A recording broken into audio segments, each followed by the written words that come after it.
Okay, so let me get this straight. The Dodgers want to trade for Mike Trout, sign Shohei Ohtani. They tendered contracts to all 12 of their arbitration-eligible players. Should the Dodgers sign Brandon Woodruff? We got an Ohtani update. All that more coming up next on Dodgers Dugout. It's time for Dodger baseball. That's strike three. Dodgers have won it all in 2020. Mookie Betts cranks one left field. They're going to make big signings. They're going to make impact trades. I don't care how many times this team rips my heart out, I'll never stop loving the Los Angeles Dodgers. Think blue, bleed blue, and I'm out. Hey, what's going on, Dodgers Nation? Doug McKain here. My friends call me D-Mac, credentialed member of Dodgers Media. Now, if you haven't yet, be sure to subscribe to the Dodgers Nation YouTube channel. Do me a huge favor, hit that subscribe button, hit that notification bell, and if you really want to support the channel, smash that like button. And as always, I'm with your takes down below in the comment section. Today's Dodgers Nation question of the day: what are your thoughts on a possible trade for Mike Trout? Do you want to see the Dodgers trade for Mike Trout? Also, should LA sign Brandon Woodruff? What are your thoughts on Shohei Ohtani? We got lots going on here in the Dodgers universe, so I want all your takes down below. And for all latest Dodgers news, head over to DodgersNation.com.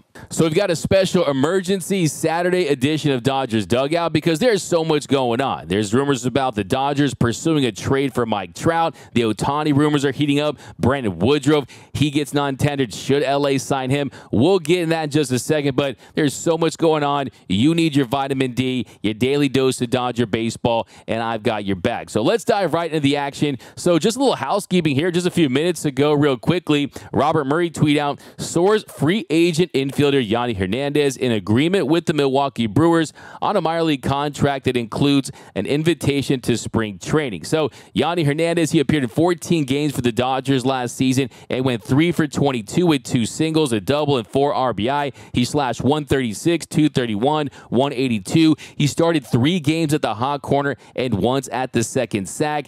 Yanni Ohtani, as I like to call him, also pitched a scoreless inning versus Kansas City on July 2nd. So with the Dodgers desperately needing to rebuild their rotation, desperately needing starting pitching, you don't find a way to bring back Yanni Hernandez, a guy with a 0.00 ERA?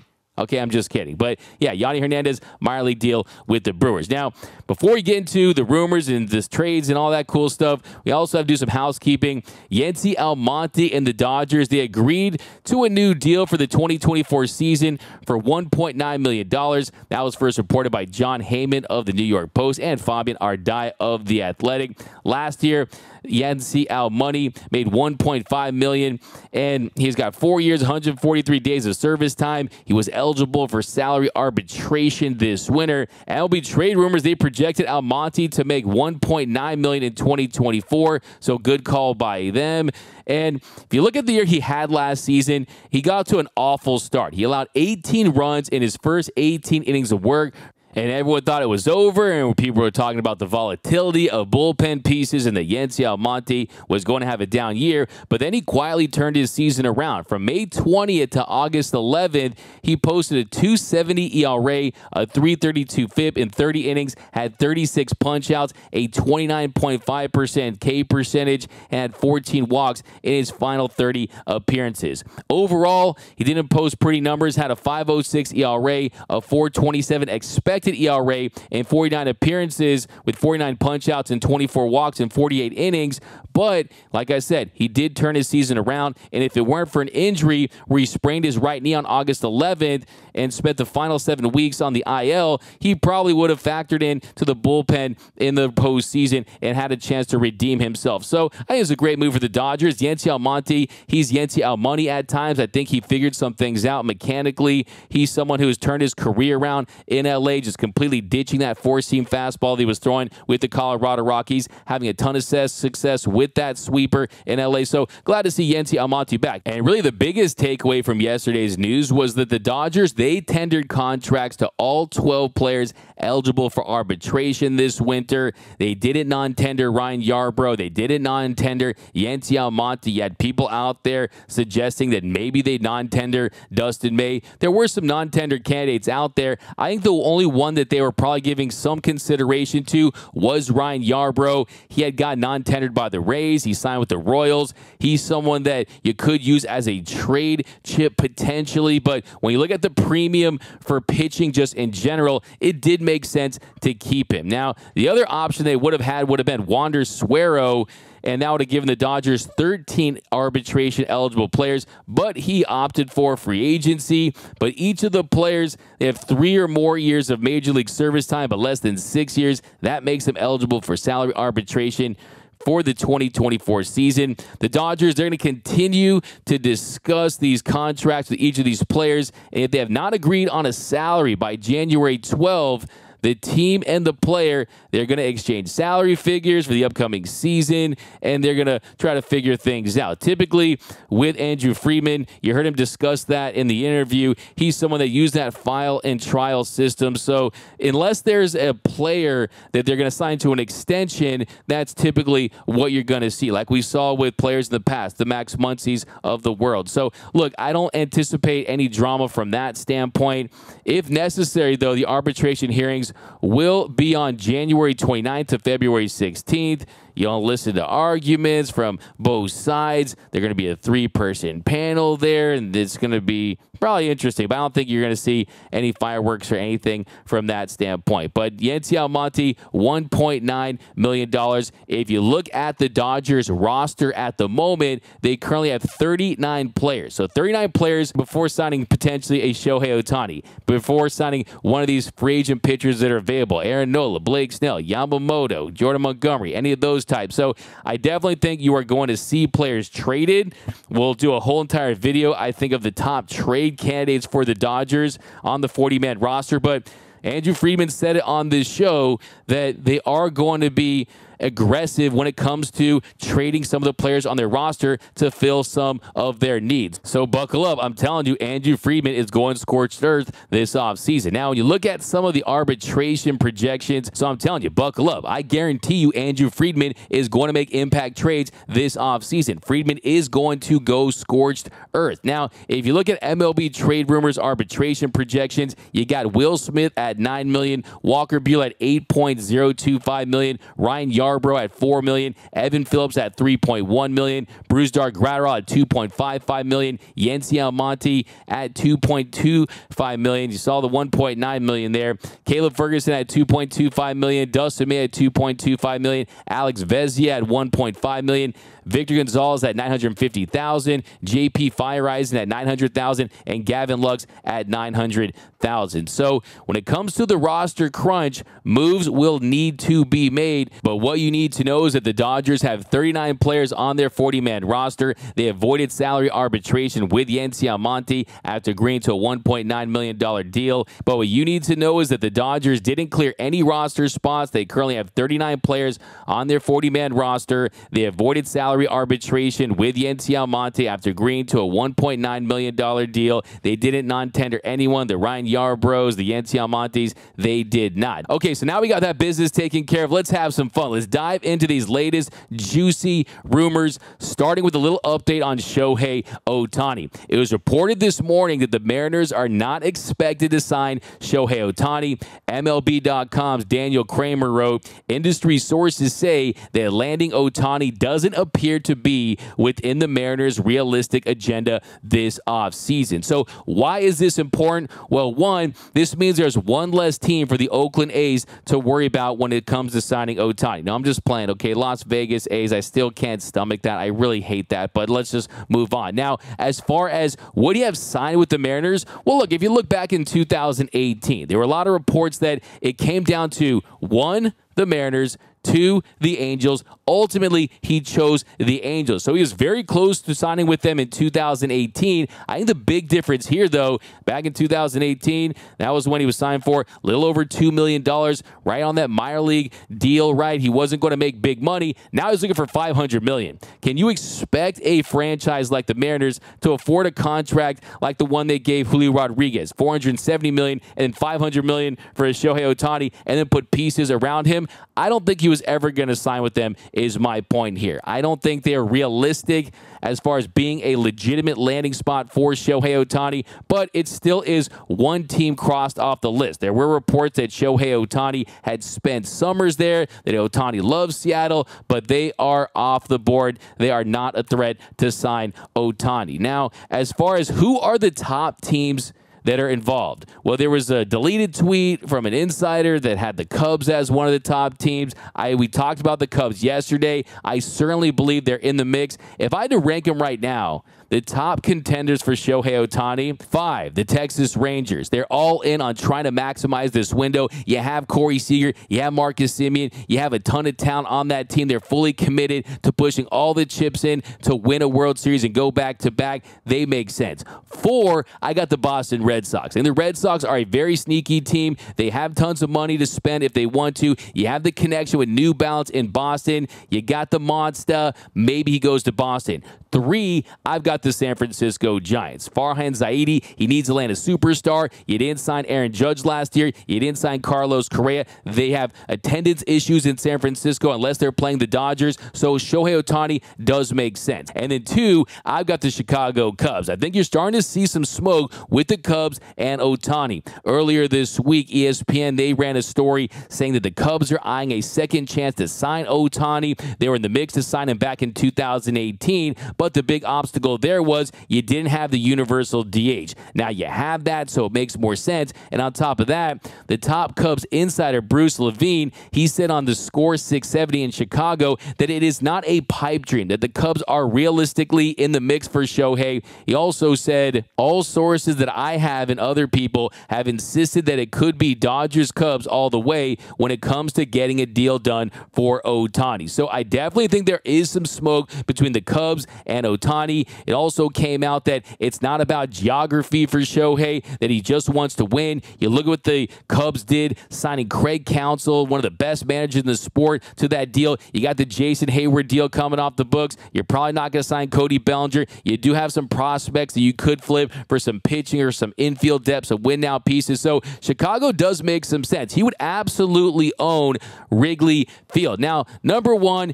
it's the Los Angeles Dodgers. The Dodgers have everything that Shohei Ohtani could ever want if he wants to win. You've got farm system depth. You have young players emerging. You have Mookie Betts and Freddie Freeman, 2 players that just finished 2nd and 3rd in last year's MVP, and they're still in their primes. Also, you look at the rest of this roster, Andrew Friedman is going to go out there and add starting pitching. So Ohtani is going to see they're probably going to get one of the best free agent pitchers available, whether it's a Yamamoto, a Snell, a Nola, a Montgomery. Maybe go to that second tier for a Sonny Gray. Maybe go to that other tier with Lucas Giolito, some of these reclamation projects. And then you're going to explore the trade market. Do you bring in a Corbin Burns, a Dylan Cease, a Tyler Glasnow? The Dodgers are going to make impact trades. They're going to make signings. They are going to rebuild this rotation. You also have Walker Buehler coming back. You have an emerging ace in Bobby Miller. Also, you're a proven commodity. You have proof of concept. The Dodgers have made the postseason the last 11 consecutive seasons. They've won the division 10 of the last 11 years, and we know that you just want a ticket to the dance. Shohei Ohtani, not only has he never had one postseason at bat, he's never finished on a team that has finished with a winning record. So if you want guaranteed stability, if you want the surefire thing as far as making the postseason, the Dodgers are the team for you, Mr. Ohtani. Now, let's dive into the biggest rumor of the night, and that, of course, is from Hector Gomez. Hector Gomez, he tweeted out that the Dodgers are going to be aggressive in trying to sign Shohei Ohtani, which everyone knew at this point, but the big surprise was that the Dodgers are going to try to trade for Mike Trout. Hector Gomez tweeted, source, the Dodgers will be very aggressive looking to sign the two-way superstar Shohei Ohtani and get the 11-time All-Star center fielder Mike Trout via trade. They are willing to give up their best prospects in exchange for landing Trout. So that is a massive rumor. We got to break out the Dodgers rumor meter. It's backed by popular demand. Here he is, the Dodgers rumor meter. For this one, I'm still going to give it a 2 Dodger dogs. I think people are talking. You got agent circles. You don't really see very many leaks from the Dodgers. Maybe some agent circles, Maybe there's a possibility of that. I actually talked with Hector Gomez. I'm trying to get him on the show next week, and hopefully we can get a little more clarity. But let's explore this idea. Now, before we get into, do you want Mike Trout? Should the Dodgers trade for Mike Trout? How much of the salary would Artie Moreno need to pay down for them to actually trade for him? Just consider that potential lineup. Now, you're going to have different machinations. You could have James Outman included in that deal, so maybe he wouldn't even be in this lineup. But just imagine a Dodgers lineup. We have leadoff Mookie Betts. You have Freddie Freeman batting second. You have Shohei Ohtani in the 3-hole. You got Mike Trout batting cleanup. You have Max Muncy batting fifth. You have Will Smith, one of the best hitters in the league, the best hitting catcher in the league, coming off his first All-Star appearance, batting sixth. Then you have Chris Taylor batting seventh, James Outman batting eighth, and Gavin Lux batting ninth. That is one of the best lineups on paper in Major League Baseball history. You have 7 of your 9 players in your lineup that have made an All-Star team. You have 4 MVPs, 4 future Hall of Famers. You have the War God in Mike Trout. You've got the Unicorn in Shohei Ohtani. You have Freddie Freeman, who is one of the best pure hitters in the history of baseball, coming off a season where he hit 29 home runs and hit 59 doubles. You have Mookie Betts, who had his best individual year since his 2018 MVP season. This would be the BWO, the Blue World Order. This would be the Evil Empire West. Just imagine that lineup, how many runs they would score coming off a season where he just scored 906 and became the first team in LA Dodgers history to score more than 900 runs. And I just can't wait to see that lineup. Oh, it'd be so amazing to watch them dominate through the regular season and then find a way to go 167 combined as a team and struggle with runners in scoring position and lose to the Rockies in the NLDS. No, I'm just playing. That's not going to happen. Trust me, that will not happen again, especially with potentially Shohei Ohtani and Mike Trout. Now, is this realistic? I would say no. Will this happen? Probably not. But I think the biggest takeaway here is that if there's any morsel of truth to this rumor, it tells you that the Dodgers are, in fact, going to be extremely aggressive this offseason. That if they don't trade for Mike Trout, they're going to trade for X player. If they don't trade for this player, you're going to trade for that player. They are going to find a way to get some proven all-star level talent, and that is my biggest takeaway here. Do I think this is going to happen? Probably not. I mean, this is the Avengers. He's collecting all the Infinity Stones trying to get a lineup like this, but it is an indication that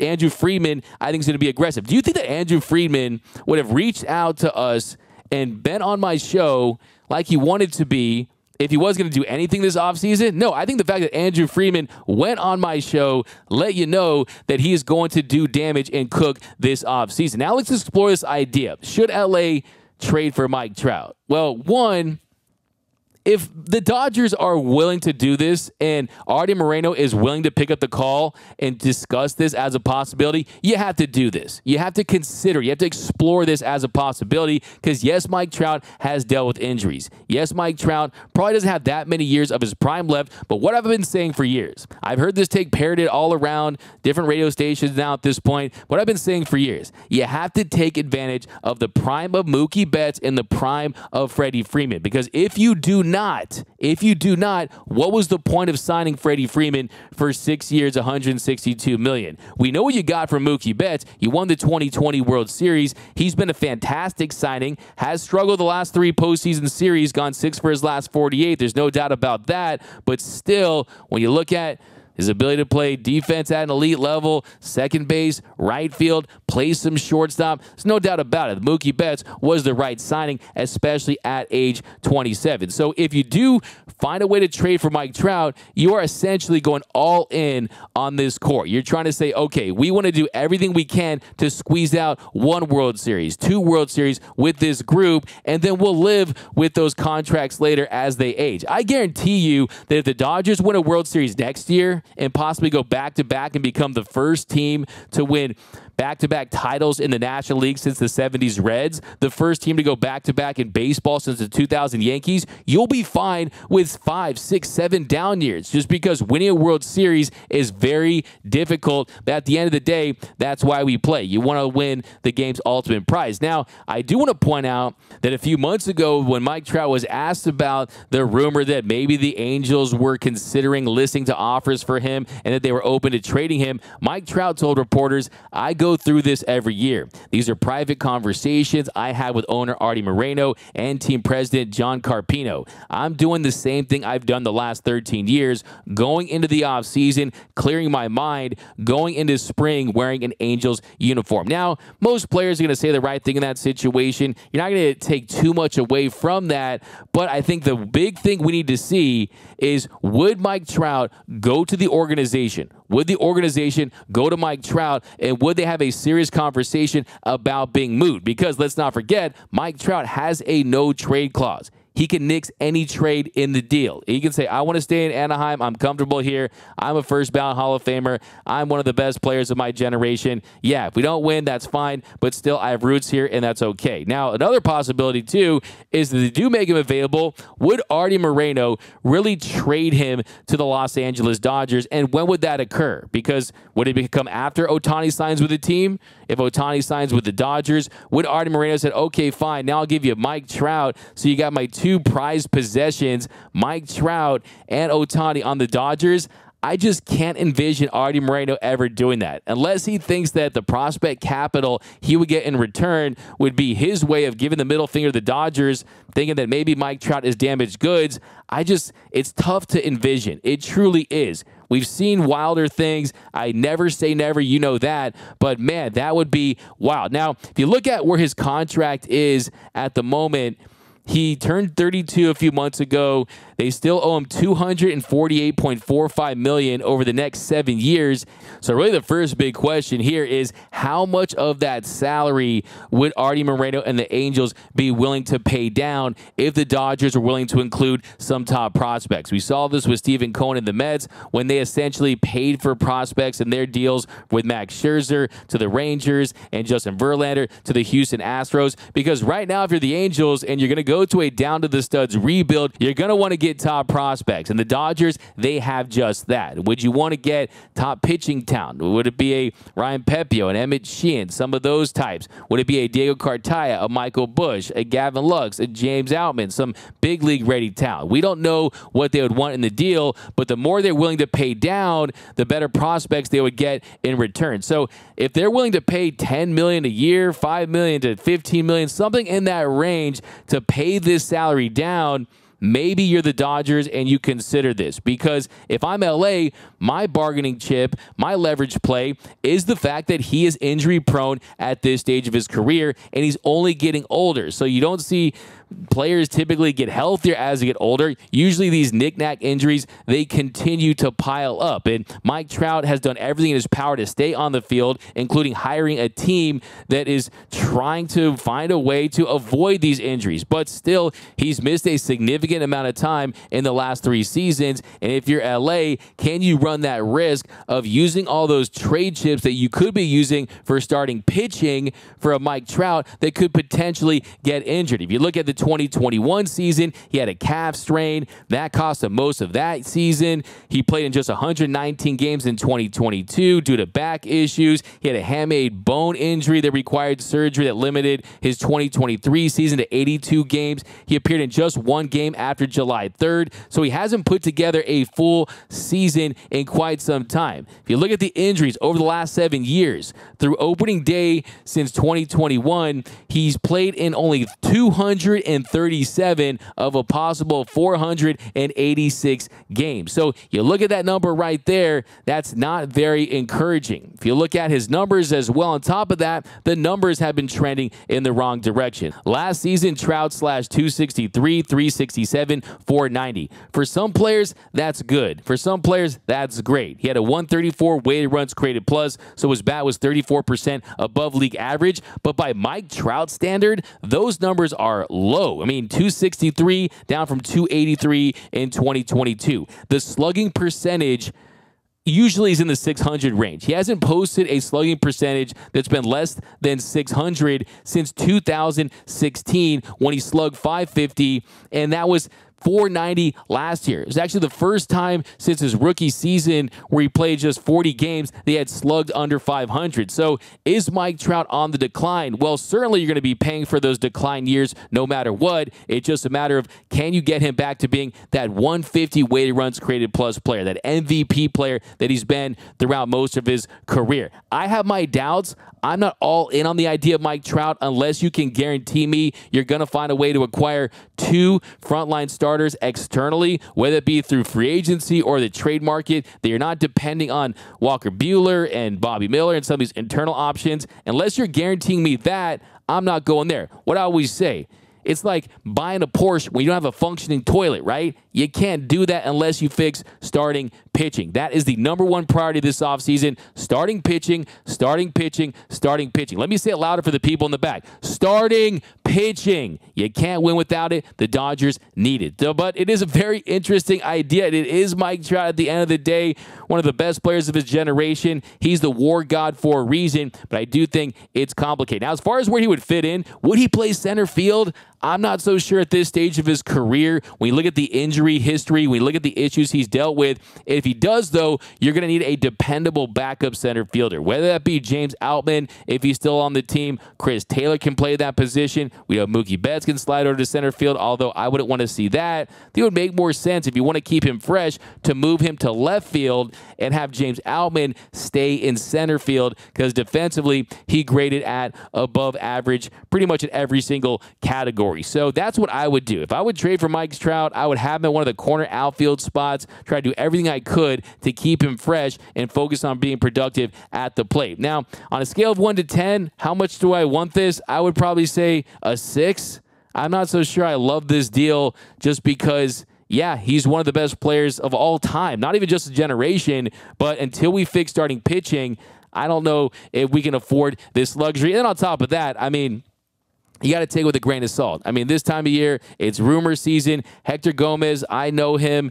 He's someone that I've talked to tons and tons of times. He's a really great guy. He's a legit source. There's no doubt about that. He's someone that knows what he's talking about. But you wonder who's leaking him this information, because I doubt that it's coming from the Los Angeles Dodgers. And like I said, I think Artie Moreno would rather trade his grandma to the Dodgers than Mike Trout after they had signed Shohei Ohtani. The other option, too, is if you don't sign Shohei Ohtani, then do you just trade for Mike Trout and you have Trout and no Ohtani, and you got a top 3 of Mookie, Freddie, and Mike Trout, and you got plenty of money to spend on starting pitching. That's not the worst option either. Now, speaking of pitching, one more little news nugget before we head out of this. So I'm going to spend some more time on this maybe tomorrow on Monday.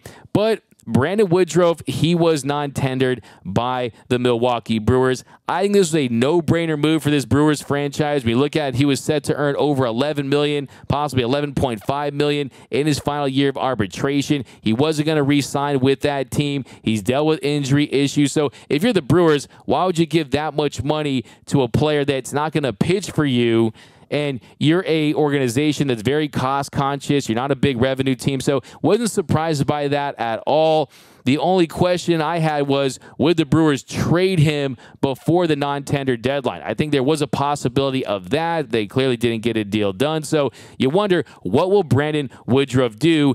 I think this has Andrew Friedman written all over it. This is the most Andrew Friedman Dodgers move that I can think of in recent memory. This is basically a Tommy Kahnle type deal, but for an elite starting pitcher. For his career, he has a 3.74 ERA, a 3.81 FIP, a 3.80 expected FIP. Last year, before he went down with the injury, he had a 2.28 ERA, a 2.86 expected ERA, a 3.60 FIP, a 3.63 expected FIP. He had a 9.94 strikeouts per 9. He's someone that had a very low BABIP as well at 2.04, but he's an incredibly productive pitcher. The knock on him has been injuries. Hasn't pitched over 180 regular season innings in his career. His career high was 179 and a third back in 2021. Outside of that, 153 and a third in 2022. Then in 2019, 121 and 2/3 innings. Now, that's becoming less of a focal point for teams out there. They care more about peak performance and rate stats and things like that. But do you want to bring a pitcher back that maybe is not his best himself, and then when he gets back, does he get injured again? That's something to consider. But if you could get him back on a 2-year, $20 million deal, let him rehab this year, maybe there's an outside chance he comes back at the very end. Most likely you're going to see him in 2025.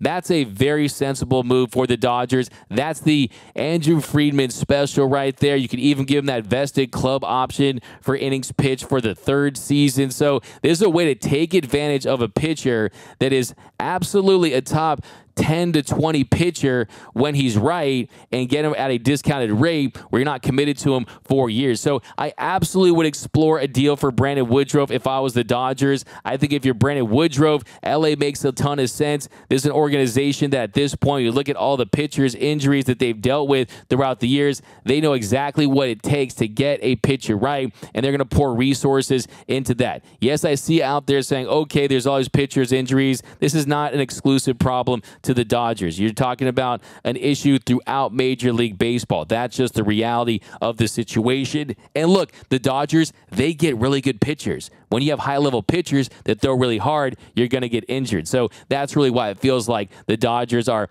being victimized, or they're really suffering from that more than any other team, but really that's not the case. But that's going to do it for this Saturday edition of Dodgers Dugout Live. Thanks for rocking with us. My name is Doug McKain. My friends call me D-Mac. Do me a huge favor. Follow me on the X and Instagram at DMAC_. I'm going to start throwing in exclusive content on my IG and my TikTok, so be sure to head over there. If you haven't yet, be sure to subscribe to the channel. Hit that subscribe button, hit that notification bell, and if you really want to support the channel, smash that like button. And remember, nothing brings us together quite like Dodger baseball. And until next time, think blue, bleed blue, and I'm out.